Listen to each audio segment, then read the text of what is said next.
खुश आमदीद। आज हम फिजिक्स के एक बहुत ही अहम कानून पर बात करने वाले हैं और वो है न्यूटन का सेकंड लॉ ऑफ मोशन। तो आज हम क्या क्या समझेंगे। सबसे पहले हम पिछले कानून का एक छोटा सा रिकैप करेंगे। फिर हम सेकंड लॉ को समझेंगे, उसकी मशहूर इक्वेशन F = ma को देखेंगे और आखिर में कुछ दिलचस्प मिसालें और इम्तहान के लिए खास टिप्स भी होंगी। तो चलें शुरू करते हैं। ठीक है, तो सबसे पहले याद करते हैं कि हमने न्यूटन के फर्स्ट लॉ में क्या सीखा था। वहीं से ये सारी बात आगे बढ़ेगी। आपको याद होगा कि फर्स्ट लॉ को लॉ ऑफ इनर्शिया भी कहते हैं। मतलब कोई भी चीज़ अपनी जगह से हिलना पसंद नहीं करती, या अगर वो चल रही है तो रुकना नहीं चाहती जब तक कि कोई बाहर से आकर उसे धक्का ला दे या रोके, यानी जब तक कोई फोर्स ना लगे। तो फर्स्ट लॉ हमें ये तो बता देता है कि फोर्स के बगैर क्या होता है, लेकिन सवाल ये पैदा होता है कि जब फोर्स लगती है तब क्या होता है, और इस हरकत में जो तब्दीली आती है उसे हम नाप कैसे सकते हैं।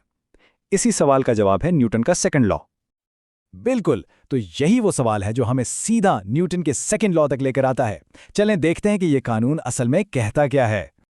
ये है न्यूटन के सेकंड लॉ की ऑफिशियल स्टेटमेंट, जो कहती है कि the acceleration of an object is directly proportional to the net force acting upon it and inversely proportional to its mass. अब इसका आसान ज़बान में मतलब क्या है? सीधी सी बात है, किसी चीज़ में जो एक्सेलरेशन पैदा होती है वो दो चीज़ों पर मुनस्सिर है। एक तो उस पर लगने वाली फोर्स और दूसरा उसके मास पर। जितनी ज़्यादा फोर्स उतनी ज़्यादा एक्सेलरेशन, और जितना ज़्यादा मास उतनी कम एक्सेलरेशन। और इस पूरे कानून की सबसे ज़बरदस्त बात इसकी इक्वेशन है, जो कि बहुत ही सादा है, F = ma। चलें इसको थोड़ा तोड़कर समझते हैं। इस इक्वेशन में सबसे पहले आता है F, यानी फोर्स। फोर्स क्या है? सीधे लफ्जों में किसी भी किस्म का धक्का या खिंचाव। यही वो चीज है जो किसी रुकी हुई चीज को चलाती है या चलती हुई चीज की रफ्तार बदल देती है। फिर आता है M, यानी मास। मास का मतलब है कि किसी चीज के अंदर कितना स्टफ या मादा मौजूद है। और याद रखें, जितना ज्यादा मास होगा उतना ही ज्यादा उसका इनर्शिया होगा, यानी उसे हिलाना उतना ही मुश्किल होगा। और आखिर में है A, यानी एक्सेलरेशन। इसका मतलब है कि किसी चीज की वेलोसिटी कितनी तेजी से बदल रही है। क्या वो तेजी से स्पीड पकड़ रही है या उसकी स्पीड कम हो रही है।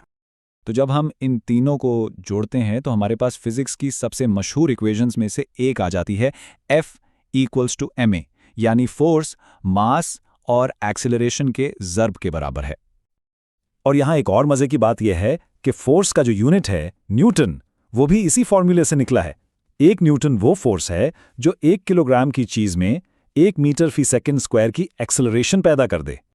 चलें अब इस इक्वेशन में जो दो अहम रिश्ते हैं, यानी फोर्स और मास का एक्सेलरेशन से क्या ताल्लुक है, इसको जरा मिसालों से समझते हैं। पहली सूरत-ए-हाल, फर्ज करें कि मास एक जैसा है, जैसे एक शॉपिंग कार्ट। अगर आप उसे हल्का सा धक्का देंगे तो वो आहिस्ता चलेगी, यानी कम एक्सेलरेशन। लेकिन अगर आप उसी कार्ट पर पूरी ताकत से जोर लगाएंगे तो क्या होगा? जाहिर है वो तेजी से आगे बढ़ेगी, यानी ज्यादा एक्सेलरेशन। तो ज्यादा फोर्स, ज्यादा एक्सेलरेशन। अब दूसरी सूरत हाल देखते हैं। इस बार हम फोर्स एक जैसी रखते हैं लेकिन मास बदल देते हैं। सोचें आपके सामने एक खाली और एक भरा हुआ डब्बा है। आप दोनों को एक ही जितनी ताकत से ठोकर मारते हैं, कौन सा ज्यादा दूर जाएगा? बिल्कुल खाली डब्बा, क्योंकि उसका मास कम है। तो कम मास, ज्यादा एक्सेलरेशन। ये तो थी रोजमर्रा की मिसालें। अब इसी कानून को एक बहुत बड़ी जबरदस्त मिसाल पर अप्लाई करके देखते हैं, जैसे कि एक स्पेस शटल का लॉन्च। अंदाजा लगाएं, एक स्पेस शटल जब लॉन्च होती है तो उसका मास कितना होता है? तकरीबन 2.2 मिलियन किलोग्राम। ये बहुत ही ज्यादा है। अब इतने भारी जहाज को जमीन की कशिश के खिलाफ उठाने के लिए इसके इंजनों को एक जबरदस्त धक्का या थ्रस्ट पैदा करना पड़ता है। ग्रेविटी को निकालकर जो नेट फोर्स ऊपर की तरफ लगती है वो तकरीबन 7 मिलियन न्यूटन होती है। तो अब हम इसकी एक्सेलरेशन कैसे मालूम करेंगे? बहुत आसान है। हम अपने फॉर्मूले F = ma को थोड़ा बदलकर A = F/m कर लेते हैं। अब बस वैल्यूज डालनी है। फोर्स है 7 मिलियन न्यूटन और मास है 2.2 मिलियन किलोग्राम। जब हम इसे कैलकुलेट करते हैं तो जवाब आता है तकरीबन 3.2 मीटर फी सेकंड स्क्वायर। लेकिन यहां एक बहुत ही दिलचस्प बात है। क्या शटल की एक्सेलरेशन पूरे सफर में इतनी ही रहती है?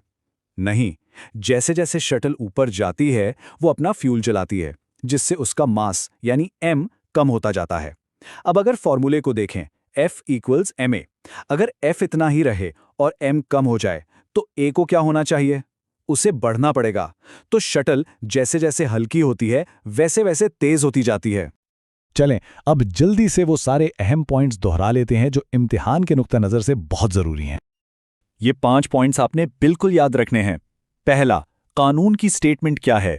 दूसरा, उसका फॉर्मूला F इक्वल्स ma। तीसरा, फोर्स, मास और एक्सेलरेशन की तारीफें। चौथा, फोर्स का यूनिट न्यूटन है। और पांचवां, ये समझना कि फोर्स या मास बदलने से एक्सेलरेशन पर क्या असर होता है। ये सवाल अक्सर पूछा जाता है। और आखिर में एक सवाल, हमने देखा कि शटल के इंजन गैसों को नीचे धकेलते हैं ताकि शटल ऊपर जाए। तो क्या इसका मतलब ये है कि हर एक्शन का एक बराबर और उल्टा रिएक्शन होता है? यही वो सवाल है जो हमें सीधा न्यूटन के तीसरे कानून की तरफ ले जाएगा, जिस पर हम अपनी अगली गुफ्तगू में बात करेंगे।